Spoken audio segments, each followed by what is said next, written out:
If you've enjoyed stories of resilience and self-discovery, consider subscribing to this channel for more powerful narratives like the one you're about to hear. Now, let's dive into Blair's journey. The scent of roasting turkey filled the modest suburban Boston home as Blair Matthews wiped beads of sweat from her forehead. 23 years old, with chestnut hair pulled back in a messy bun and dark circles under her once bright hazel eyes, she checked her watch, 2:45. The turkey needed another 45 minutes. The cranberry sauce was cooling, and she had just put the finishing touches on the pumpkin pie. Thanksgiving dinner would be ready by 4, just as her father had demanded. "Blair, where are the napkins? The good ones?" Denise Matthews called from the dining room, her voice carrying a hint of irritation that had become all too familiar over the past 8 months. "Second drawer in the buffet, Mom. I ironed them yesterday," Blair replied, keeping her voice level despite the exhaustion weighing on her shoulders. Her phone buzzed with a notification from her banking app. Blair hesitated before opening it, already knowing what she would find. The balance stared back at her, $782.14.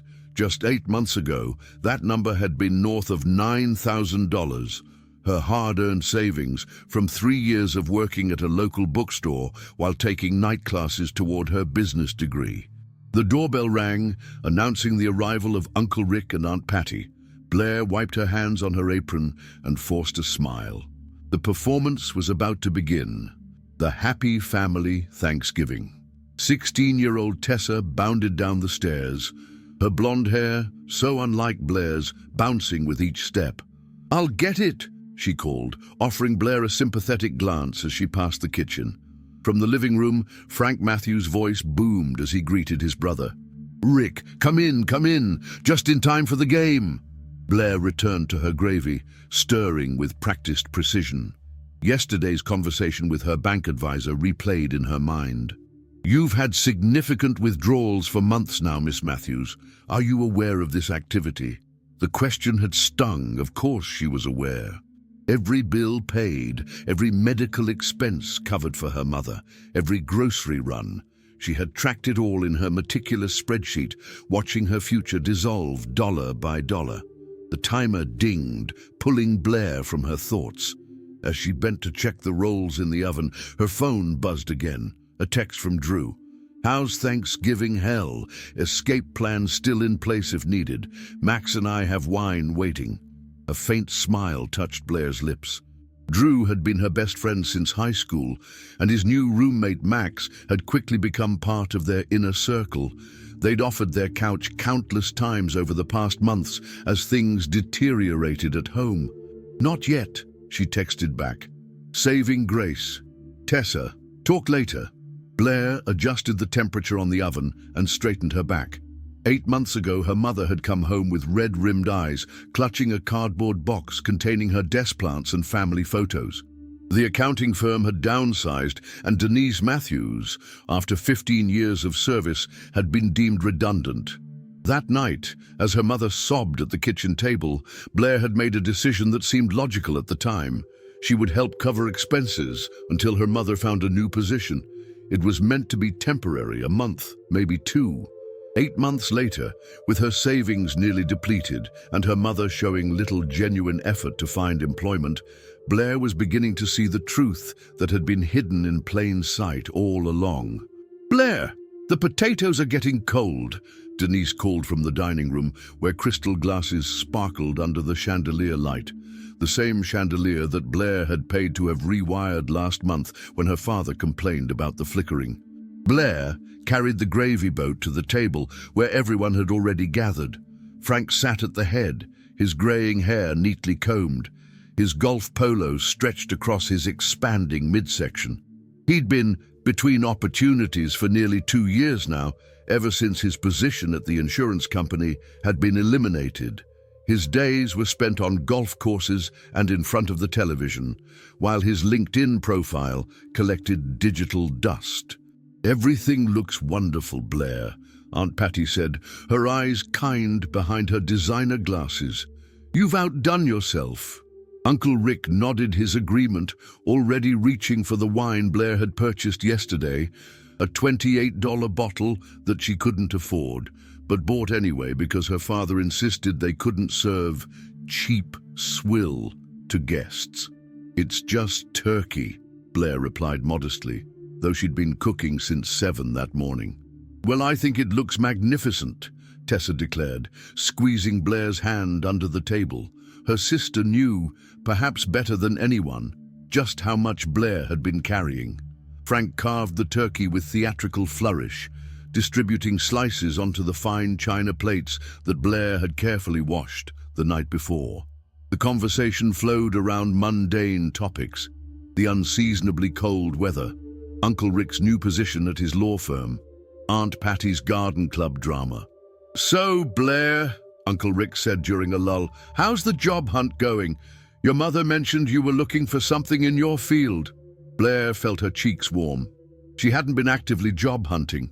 Between her current position at the bookstore, her night classes, and managing the household, she barely had time to sleep. "I'm focused on finishing my degree first," she replied, taking a sip of water. "The bookstore has been flexible with my schedule." Frank made a dismissive noise. "That little shop doesn't pay real money. You need to think bigger, Blair. You're 23 already." Blair pressed her lips together, feeling Tessa tense beside her. "I'm aware of my age, Dad, and the bookstore pays enough for now." "Enough for what?" Frank challenged, gesturing with his fork. "You've been living here rent-free, eating our food." "Frank," Denise interrupted, her smile tight. "Not at dinner," but something had shifted in the atmosphere. Blair could feel it, the familiar tension that preceded her father's outbursts. She glanced at Tessa, whose blue eyes had widened slightly. "A warning." "I'm just saying," Frank continued, ignoring his wife. "At her age, I was already established in my career, had my own apartment, a car that wasn't falling apart." "Times are different now, Frank," Uncle Rick interjected smoothly. "The job market isn't what it was 30 years ago." Blair focused on cutting her turkey into precise pieces, willing the conversation to change direction, but her father wasn't finished. "Different how? Kids these days just want everything handed to them. No drive, no ambition." Frank took a long drink of wine, his third glass. "Take Blair here. College for 5 years and still no degree, living at home like a teenager.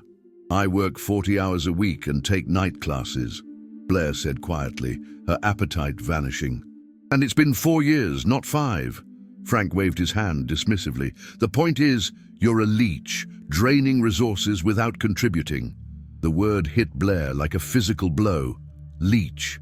After 8 months of paying bills that weren't hers, of watching her savings dwindle to nothing, of cooking and cleaning and keeping the household running while her parents pretended everything was normal. "Frank!" Denise hissed, glancing nervously at their guests. "That's enough!" No, but something had broken loose inside Blair. 8 months of silent resentment bubbled to the surface. "A leech," she repeated, her voice oddly calm. "That's interesting, Dad. Should we talk about who's been paying the electricity bill for the past 6 months, or the internet, or Mom's medical appointments that were actually Botox injections?" A heavy silence fell over the table. Aunt Patty stared at her plate. Uncle Rick cleared his throat uncomfortably. "What are you talking about?" Frank demanded, his face flushing. Blair reached for her phone, opened her expense tracking app and slid it across the table. "I've been keeping records. Every bill, every loan, every expense I've covered since Mom lost her job. $8,218.76, to be exact."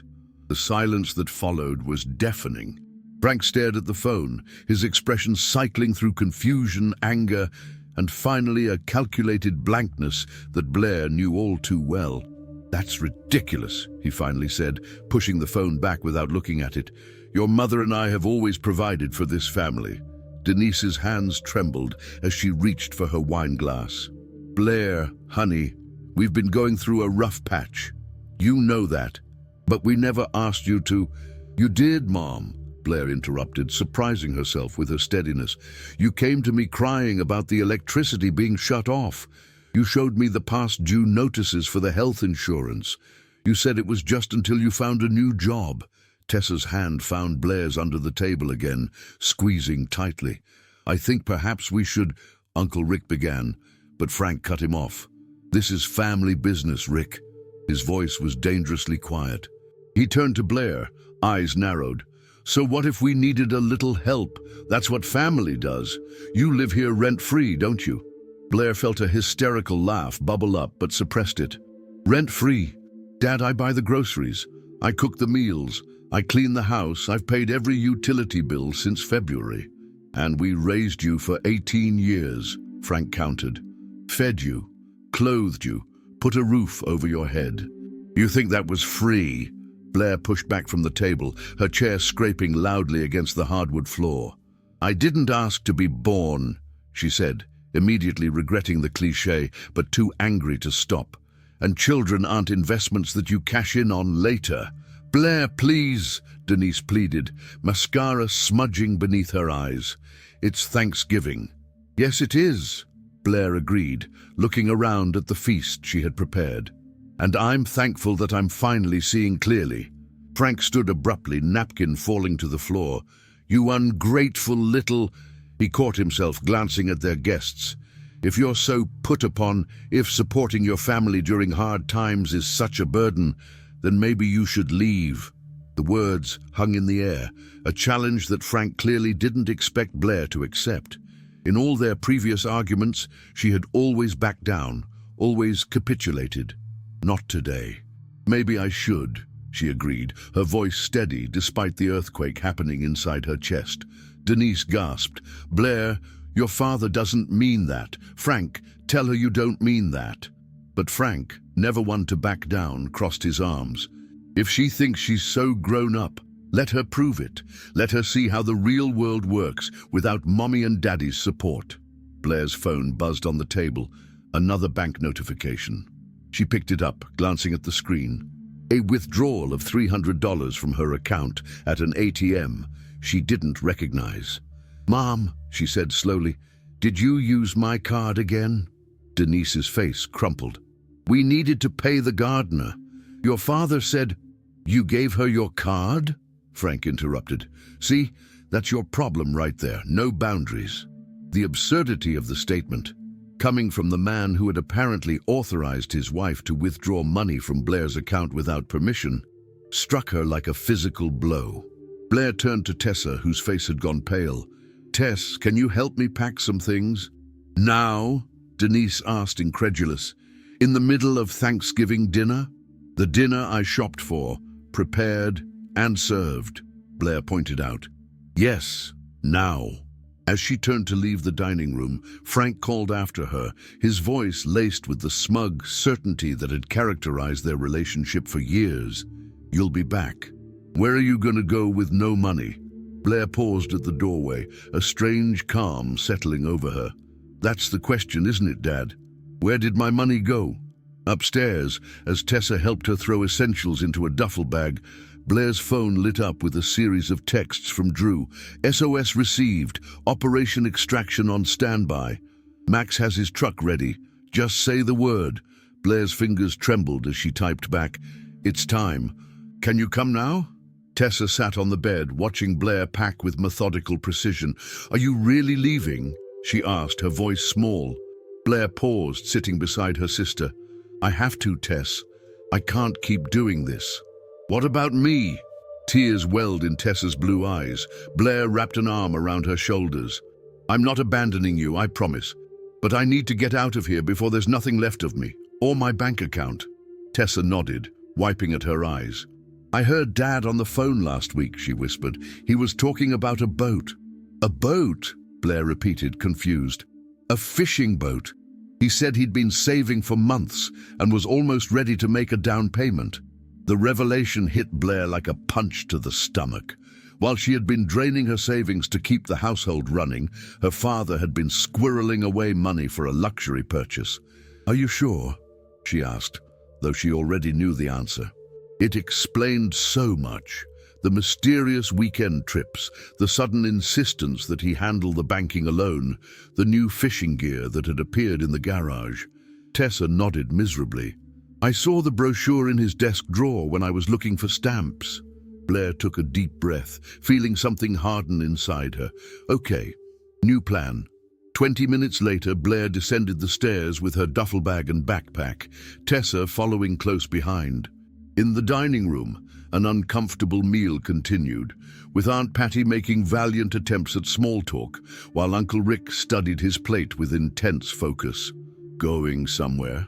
Frank asked, eyebrow raised, a smirk playing at the corners of his mouth. Yes, Blair replied simply, setting her bags by the front door. She turned to face her parents, feeling strangely powerful despite the circumstances. Before I go, I need my laptop. Denise shifted uncomfortably in her seat. Your laptop? Yes, Mom, my MacBook, the one that was on my desk this morning. A tense silence followed. Finally, Denise spoke, her voice barely audible. I borrowed it. Borrowed it how? Blair pressed, though she already suspected the answer. Frank interjected, his tone dismissive. Your mother needed some cash for her appointment tomorrow. That computer was just sitting there collecting dust most of the time anyway. You pawned my laptop? Blair's voice rose despite her efforts to remain calm. I need that for school. We'll get it back, Denise promised, not meeting Blair's eyes. As soon as things turn around, Blair laughed, a sharp, humorless sound. Things aren't going to turn around, Mom, not until you both face reality. The doorbell rang, cutting through the tension. Tessa hurried to answer it, returning moments later with Drew and Max. Drew, tall and lanky, with his signature red beanie pulled low over his ears, assessed the scene quickly. Max, broad-shouldered and serious-faced, positioned himself near Blair's bags. Ready? Drew asked quietly. Blair nodded, then turned to her uncle. Rick, can I talk to you for a minute, privately? Uncle Rick, looking relieved to escape the table, followed Blair into the kitchen. Once alone, she spoke quickly, her voice low. I need a favor. Two, actually. First, can you make sure Tessa is okay? Check in on her, maybe have her over sometimes. Uncle Rick nodded, his expression softening. Of course. And the second? Can you recommend a good lawyer? One who handles financial issues, maybe fraud. His eyebrows shot up, but to his credit, he didn't question her further. Instead, he pulled out his wallet and extracted a business card. Carol Williams, she's the best. Tell her I sent you. Blair slipped the card into her pocket. Thank you. When they returned to the dining room, Frank was on his feet, gesturing angrily at Drew and Max. This is a family matter. You two need to leave. We're here to help Blair, Drew replied, his usual easygoing demeanor replaced by something steelier. And we're not leaving without her. Take her then, Frank scoffed. See how long she lasts in the real world. Blair crossed to Tessa, pulling her into a tight hug. I'll call you tomorrow, she whispered, and I'll see you soon. I promise. Tessa clung to her, tears streaming down her face. I love you. I love you too, Tess. As Blair gathered her bags, Denise made one last attempt. Blair, honey, don't do this. We can talk about it. We're family. Family doesn't steal from each other, Mom, Blair replied, her voice gentle but firm. When you're ready to talk honestly about what's been happening, you know how to reach me. As she turned to leave, Frank called after her, Don't come crawling back when you fail. Blair paused at the doorway, looking back at the Thanksgiving table, the food growing cold, the family fractured. I won't fail, she said simply, and I won't be back until there are changes.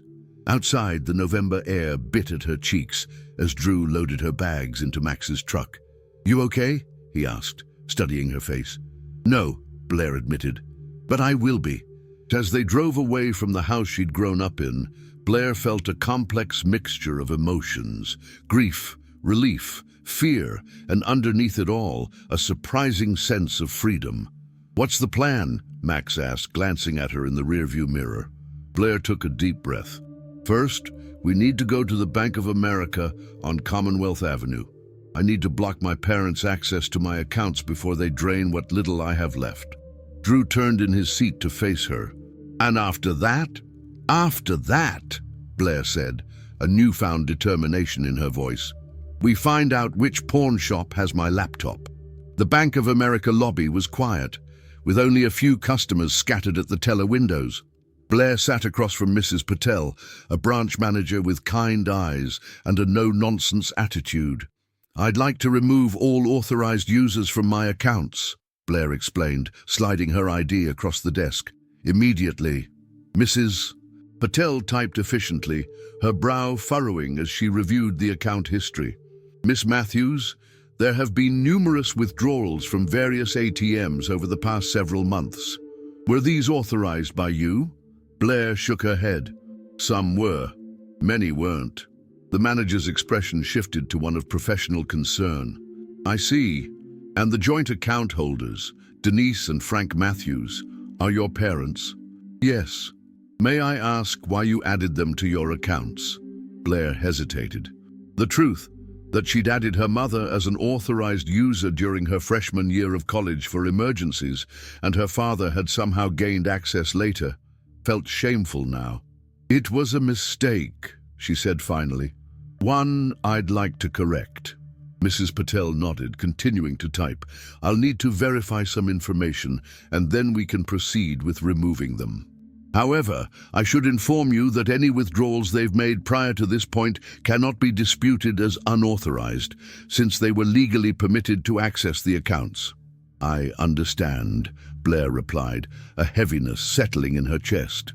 20 minutes later, she emerged from the bank with new account numbers, a temporary debit card, and the knowledge that her remaining $782.14 was now secure, if insufficient for the challenges ahead. Drew and Max waited in the truck, the heater running against the late November chill. "All set?" Drew asked as she climbed in. "Phase 1 complete," Blair confirmed, fastening her seatbelt. "Now for the laptop." Max pulled away from the curb. "Any idea where they pawned it?" Blair scrolled through her phone. "Mom goes to the hair salon near Parkway Pawn. It's the most likely place." The pawn shop was nestled between a laundromat and a convenience store, its windows crowded with guitars, jewelry, and electronics. A bell jingled as they entered, and the proprietor, a heavy-set man with a salt-and-pepper beard, looked up from his magazine. "Help you folks?" Blair approached the counter, summoning her most confident voice. "I believe my MacBook Pro was pawned here today, 15-inch silver with a blue case. It has my name engraved on the bottom, Blair Matthews." The man's expression grew guarded. "We get a lot of laptops." "This one was brought in by a woman in her 50s, blonde hair, about 5'6", Blair persisted. "It's my property, and I didn't authorize it to be pawned." "Look, miss," the man sighed, "if someone brings in an item and has ID, we process the transaction. It's not my job to figure out who really owns what." Drew stepped forward. "Could you at least check if it's here? It's important." The man hesitated, then reluctantly checked his computer. "Matthews?" "Yeah, came in around noon. Denise Matthews brought it in." Blair felt a mix of vindication and disappointment. "How much did she get for it?" $300. The exact amount of the withdrawal she'd seen on her phone. Blair's heart sank as she realized she couldn't afford to buy it back, not with her meager remaining funds needed for first and last month's rent somewhere. "Is there any way I can prove it's mine and get it back?" she asked, already knowing the answer. The pawnbroker shook his head. "Not without involving the police. Theft report, the whole deal." Blair exchanged glances with Drew and Max. She hadn't wanted to escalate things to that level, but her laptop contained all her schoolwork, job applications, and personal files. "Thank you for the information," she said finally, taking a business card from the counter. "I'll be in touch." Outside, leaning against Max's truck, Blair felt the full weight of her situation crashing down. Homeless, with less than $800 to her name, her laptop gone, and the prospect of filing a police report against her own mother. "Hey," Drew said softly, placing a hand on her shoulder.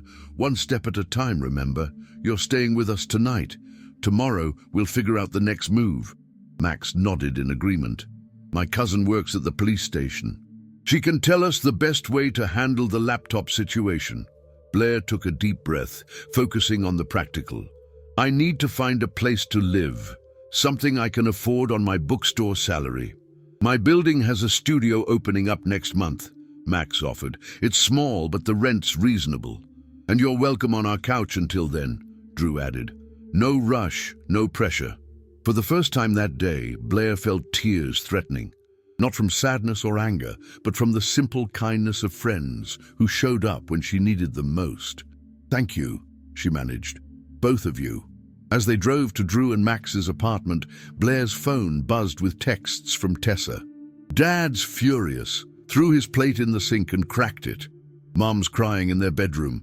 Uncle Rick and Aunt Patty left. Uncle Rick looked really mad at Dad. Are you safe? Where are you staying? Blair typed back, I'm safe, staying with Drew and Max. Don't worry about me. Focus on school. I'll call you tomorrow. Love you. She hesitated, then added, if you need anything or feel unsafe, call Uncle Rick or me immediately. As the city lights blurred past the window, Blair made a mental list. File a police report for the laptop, apply for the studio apartment, pick up extra shifts at the bookstore, finish her term paper without her computer, check on Tessa regularly. It was overwhelming, but for the first time in months, she was taking action rather than simply reacting to her parents' needs and demands. The road ahead was uncertain, but it was hers to navigate. 1 year later, Blair balanced a tray of muffins as she navigated through her small but cheerful studio apartment. Sunshine streamed through the windows, highlighting the modest Thanksgiving spread on her fold-out table, a small turkey breast, cranberry sauce, mashed potatoes, and green beans. Enough for 4 people. Need help? Max called from the kitchenette, where he was mixing cranberry juice and champagne for mimosas. I've got it, Blair replied, setting down the muffins next to a framed photograph. Herself and Tessa at the latter's high school graduation 6 months earlier, both smiling widely. The past year had been a journey of rebuilding, often difficult but ultimately rewarding. The day after leaving her parents' home, Blair had filed a police report about her laptop. Officer Williams, coincidentally the cousin Max had mentioned, had been compassionate and efficient, helping Blair navigate the process with minimal drama. 3 days later, she had her laptop back, though the experience of providing evidence against her own mother had left an emotional scar that was still healing. The studio apartment in Max's building had become available sooner than expected, and with Drew and Max's help, Blair had moved in 2 weeks after Thanksgiving. It was tiny, barely 400 square feet, but it was hers, paid for with her own honestly earned money. A knock at the door interrupted her thoughts. Blair smoothed her sweater and took a deep breath before opening it. Tessa stood in the hallway, a brightness about her that hadn't been there a year ago. At 17, she had blossomed away from their parents' shadow, excelling in her senior year and securing a substantial scholarship to Northeastern University. "Happy Thanksgiving!" she exclaimed, embracing Blair tightly before handing over a small potted plant. "For your collection?" Blair added the succulent to her windowsill garden. "Perfect. How was the drive up from campus?"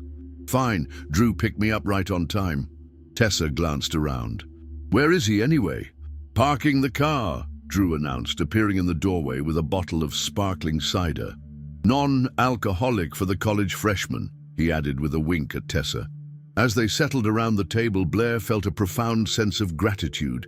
This makeshift family, created through choice rather than blood, had been her salvation. "Before we eat," she said, raising her glass, "I want to thank you all. This past year wasn't easy, but having you in my corner made all the difference." Max raised his glass in return. "To chosen family. To new beginnings," Drew added. "To independence," Tessa contributed, her eyes shining. The meal was simple but joyful, filled with genuine conversation and laughter, a stark contrast to the tension-filled Thanksgivings of Blair's childhood.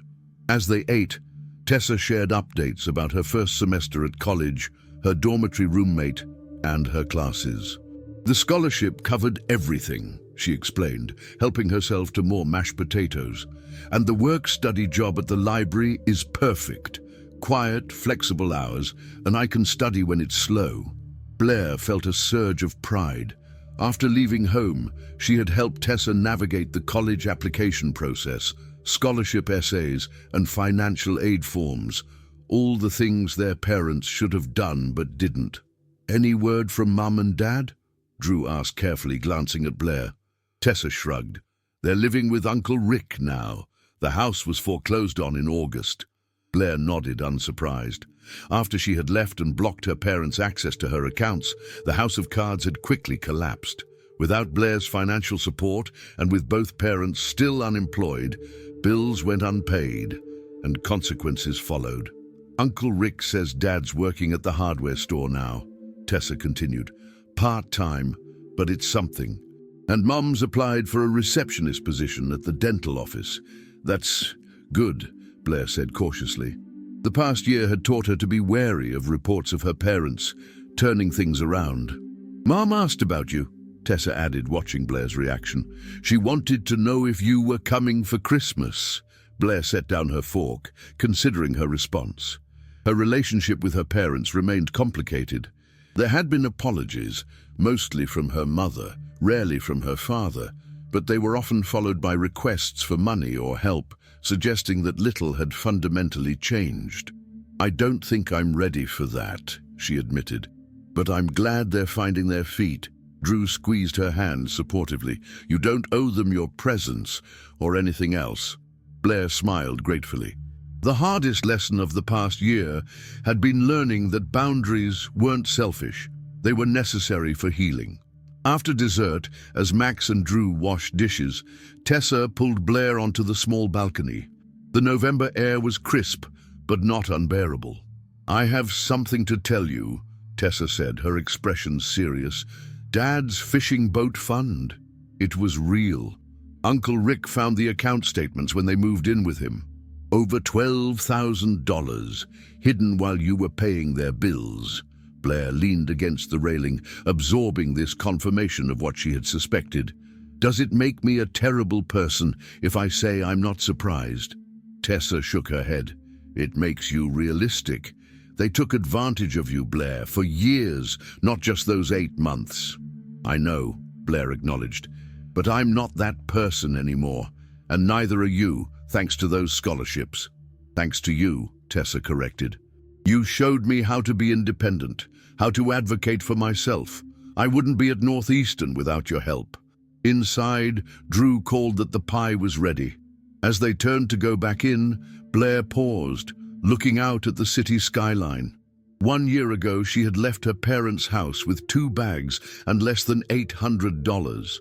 Today, she had her own apartment, a nearly completed business degree, a promotion to assistant manager at the bookstore, and most importantly, her self-respect. "You know," she said to Tessa, "I used to think losing all that money was the worst thing that could happen to me. Now I realize it was the best. It showed me who I really am and who I can count on." Tessa hugged her sister tightly. "Best money you ever spent." As they rejoined Drew and Max for pie, Blair felt a sense of completion. The journey hadn't ended. There were still bills to pay, degrees to finish, and relationships to navigate.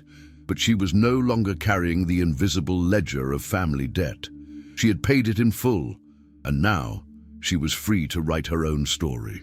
"Hey, before I forget," Drew said, cutting generous slices of pumpkin pie, "if you've enjoyed this story of resilience and family dynamics, don't forget to subscribe to the channel for more powerful narratives. Like, comment, and share if Blair's journey resonated with you." Blair laughed, the sound bright and genuine, the laugh of someone who had found her way home, not to a place, but to herself.